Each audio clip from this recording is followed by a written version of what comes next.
Pirmais noteikums vajag nāju botu. Kreč īsti pamācība, kā atvērt vīnu bez attaisāmā. Bļēd! Tas nebija plānā, bet... Jā, bet viņš vaļā jau.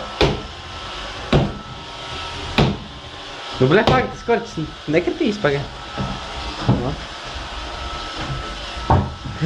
Un mums ir vīns. Tas bija viss. Mēs vīnu attaisījām. Aizēj parādi Edvardam šito korti.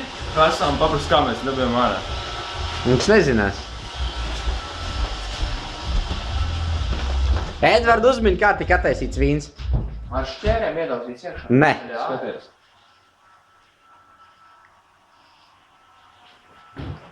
Nu, stāsti.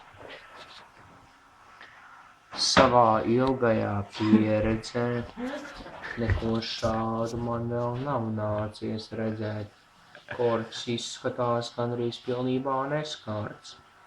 Tas nozīmē, ka cilvēks nemaz nav pielicis savu roku pie šīs alkohola pudeles attaisīšanas.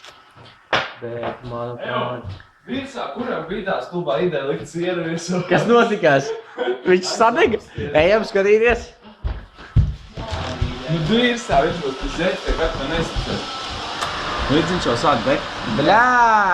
Sacapums. Tur nevar redzēt īsti. Re, kur ir sacapums. Nu, herņā, no ko darīt, nu? Moš nogriezt mazākus grādus.